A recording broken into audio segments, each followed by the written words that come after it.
Dear traveller, welcome in the world of travelling. पिछले video में आपने काली जई तक जाने की और काली जई के पीछे की इमोशनल स्टोरी को देखा। काली जई चिल्का का दिल है और अब हम चिल्का के दिल से वापस दिमाग की तरफ जा रहे हैं। कभी कभी काली जई में भी इरावादी डॉल्फिन दिखाई देती हैं, लेकिन अफसोस आज हमें नहीं दिखाई दी। लेकिन मैं आप लोगों को डॉल्फिन दिखाने के लिए कुछ कोशिश कर रहा हूँ, जो अगले वीडियो में पता चलेगा। ये डॉल्फिन दुनिया की अनोखी डॉल्फिन है और जिनकी संख्या बहुत ही कम बची है। 1100 स्क्वायर किलोमीटर का ये चिलिका है और इसमें केवल 187 बची हैं। तो मैं इसे देखे बिना छोड़कर जाने वाला तो नहीं चिलिका से। हालांकि बालूगांव से कोई ऑफिशियल बोट सातपाड़ा के लिए नहीं चलती है। सातपाड़ा में डॉल्फिन दिखने की संभावना ज़्यादा होती है, तो मैं एक मछली पकड़ने वाले बोट में 56 किलोमीटर की यात्रा करूंगा। तो ज़रूर देखिएगा अगला आने वाला वीडियो। इस वीडियो में आइए प्राकृतिक काली जई से वापस बरकुल तक जाने की प्राकृतिक सौंदर्य के नज़ारा का अनुभव लेते हैं। साथ ही यहाँ से वापस जाते जाते सीगलों के साथ थोड़ा और खेल लेते हैं। आप लोग पूरा वीडियो जरूर देखें, दृश्य बहुत ही मनोरम है।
And see the sun. Side by side our fears are done. All the good times just begun.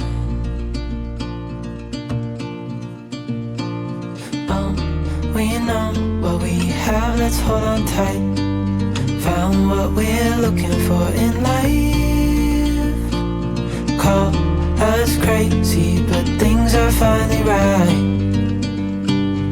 You and I, the future is bright. Oh, you and I, we got it. Oh, we don't need no more. Oh, even in the hard times, you and I can weather any storm. Before I sleep, hear the crickets, see the moon. Side by side and through. No limit to what we can do. Oh, we know what we have, let's hold on tight. Found what we're looking for in life. Call us crazy, but things are finally right. With you and I, the future is bright. Oh, you and I, we got it. Oh, we don't need no more. Oh, even in the hard times, you and I can weather any storm. Ooh.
Comment में ये ज़रूर बताइए कि मेरा ये सस्ता सा gadget kit में से आपको मेरा सिनेमेटोग्राफी कैसा लगा, मेरा रिकॉर्डिंग कैसा लगा। मेरे पास मेरे यात्रा के लिए एक कैमरा है जो कि अब वो भी ख़राब हो चुका है, और ये फ़ोन जो कि एडिटिंग और वीडियोग्राफी के समय गर्म होकर के हैंग करने लग जाता है। आज के वीडियो में बस इतना ही था। अगर आपको अच्छा लगा हो तो like, share, comment and subscribe.